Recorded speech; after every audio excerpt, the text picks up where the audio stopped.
So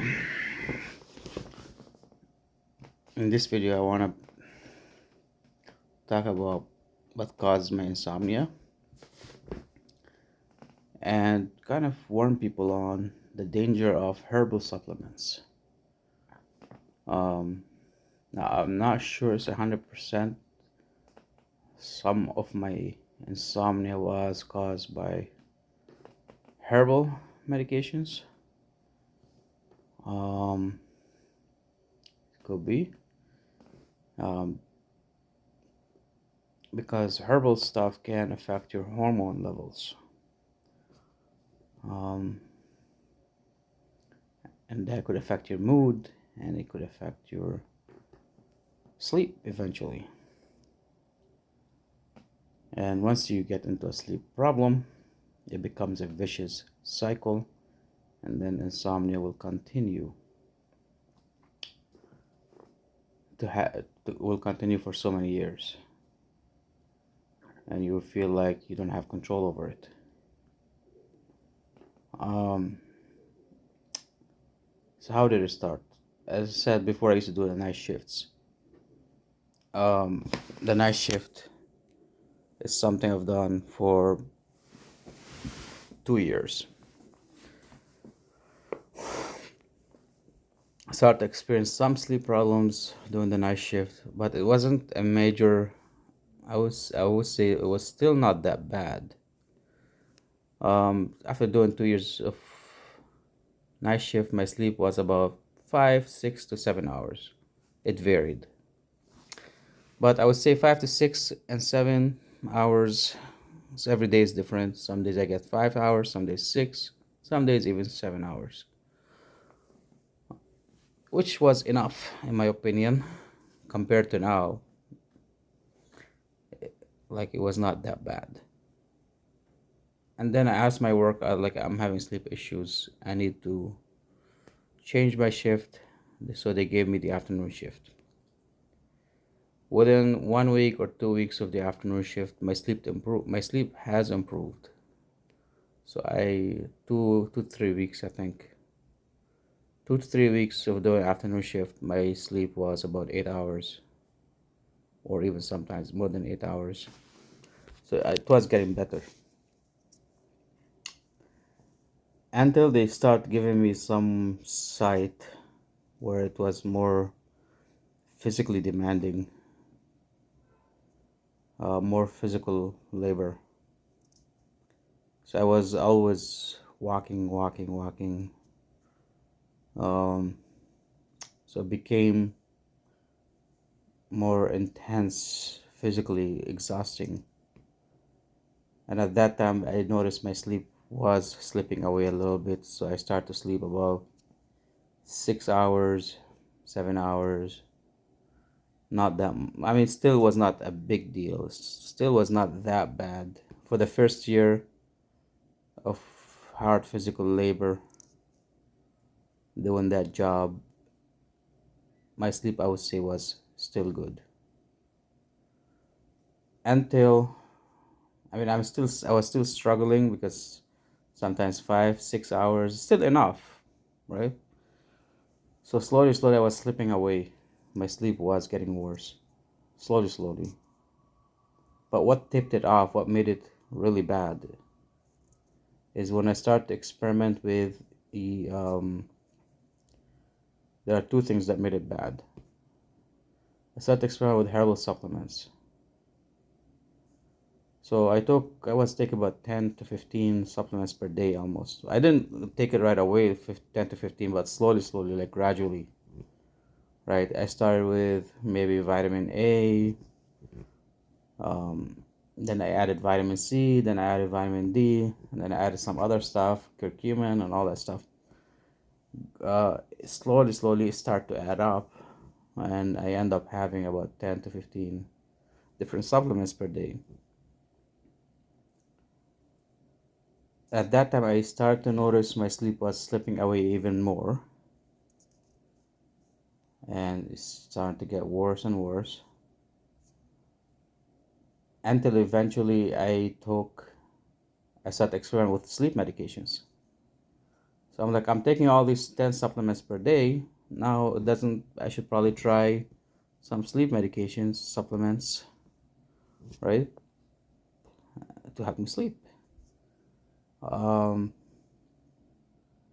so I took valerian. The first month I took valerian, I slept very good. Very good. But I didn't replace the supplement. So I didn't continue more than a month. I took it for a month. And my sleep was fantastic. I was getting more than 8 hours a day of sleep. And then I start to think, okay, should I buy valerian again or do something else, right? I don't know. At that time, I started to experience tinnitus, right? At the same time, I was having sleep issues. I was experiencing tinnitus. So I'm thinking maybe that the tinnitus was caused by the sleep issue. I don't know for sure, but I was reading, looking up information, and I learned that some people advise to take GABA powder for not insomnia, for tinnitus. There's, I think, one doctor on YouTube was recommending GABA as a supplement for tinnitus. Um, so after I finished my valerian supplement, I moved on to taking GABA supplements. After I took GABA, I think that was the breaking point for me. It's the day when I took GABA.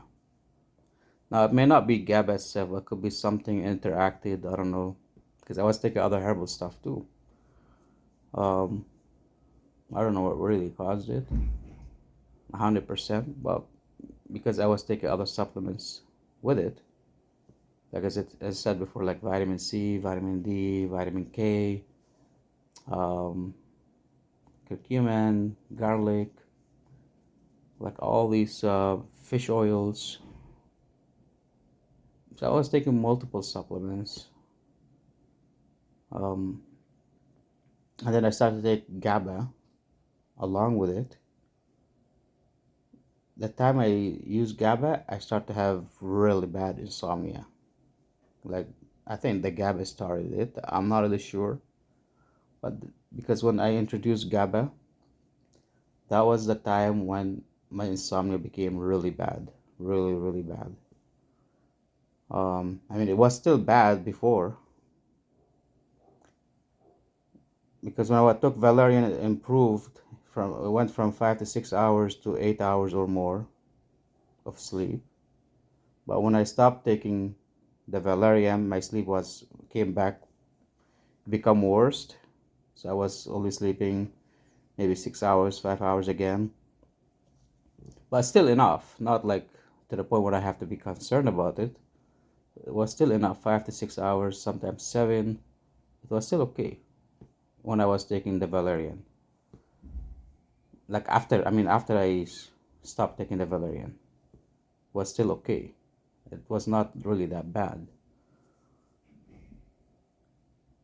But maybe my body did experience some withdrawal symptoms to the valerian. Maybe that's why it started to become bad. And I bought GABA to help me with that, to help me with my sleep and tinnitus. I said, okay, what would be better than GABA, because it's recommended for sleep and it's recommended for tinnitus. So instead of buying valerian again, I bought GABA to help me with my both tinnitus and sleep. So as soon as I introduced GABA, I noticed like the first week there was some improvement with my sleep. Second week, I don't know, second or third week, I started to experience symptoms of insomnia. Like I will find it hard to fall asleep. to stay asleep. So I start to have a lot of these symptoms where I have days where I couldn't sleep, right? And I was stupid at that time. I'm like, the day I didn't sleep, instead of calling in sick, I just went to work, right? So I had days like, it wasn't that many days. Like one day I couldn't sleep, but the next day I was able to sleep fine. But the day I couldn't sleep, I should have took it off. I should have called in sick. But instead of calling in sick, I went to work as if nothing happened. Um, and I think that kind of made my sleep even more worse for not taking rest. Um, when you don't sleep for one night, you should always take a day off. This is my advice. Never go to work if you don't sleep for one night. Like I know it happens to a lot of people, they still go to work, right? They don't call in sick. But I think that's the wrong thing to do.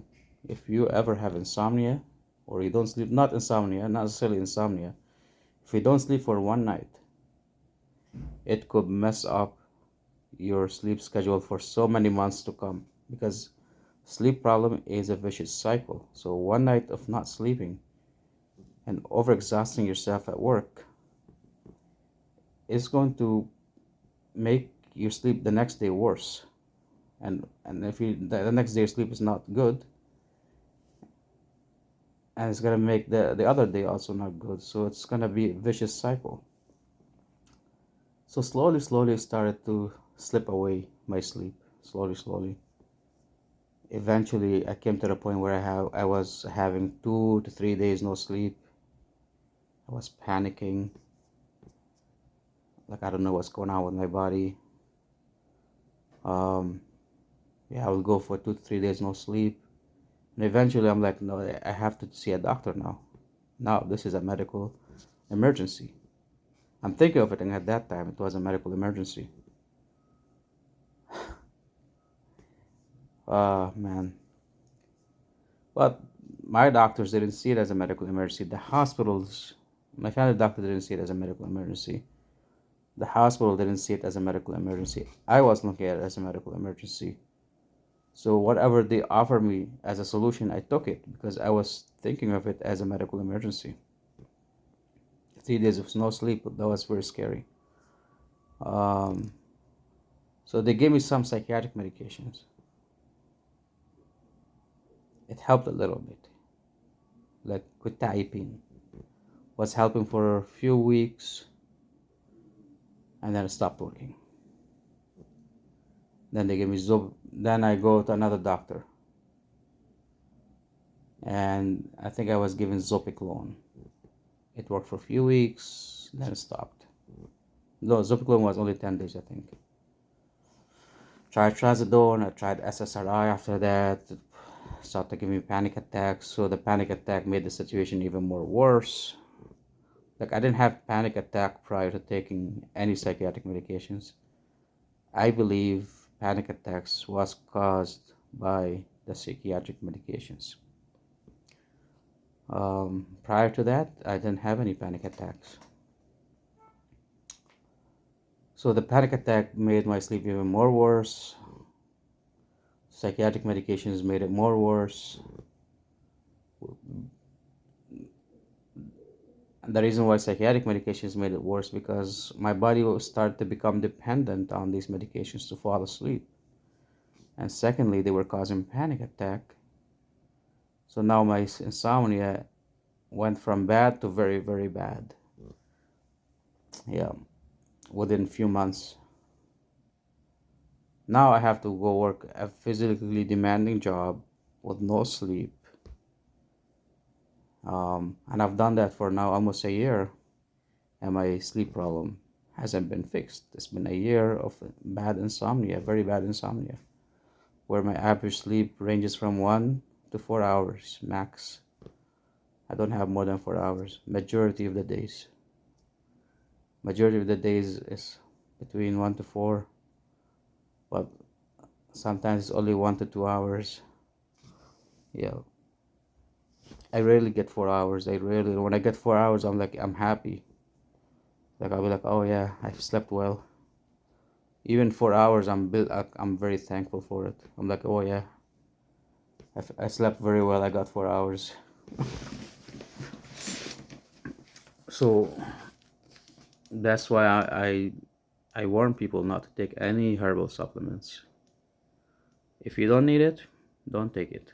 Even there are so many benefits of the even there are so many advertised benefits of the herbal supplements. Don't take it. The only thing you should take, if I'm gonna advise you on herbal supplements, is vitamin D, and that's it. Because vitamin D, we need sunlight, and we're living like in Canada. We don't get that much sunlight in the winter, especially in the winter. And every time I do my vitamin D test, it will always come low, very low. Um, yeah, so I've done it so many times in the past year, and it always came low. Um, I have low concentration of vitamin D in my blood. So, and I think a lot of people do have low vitamin D living in North America because of the weather. So, either vitamin D or you have to eat a lot of fish, uh, which will be a good source for vitamin D. I'm not a fish person. I don't like fish. So my only option is vitamin D supplement. And I still take it until today. I still take it every day. I take it. I have two supplements that I take regularly, which is vitamin B12 and vitamin D. These ones I have to take it because I always test low on them. Vitamin B12, I don't take it every day, like once in a while, because it does show up in my blood test sometimes low.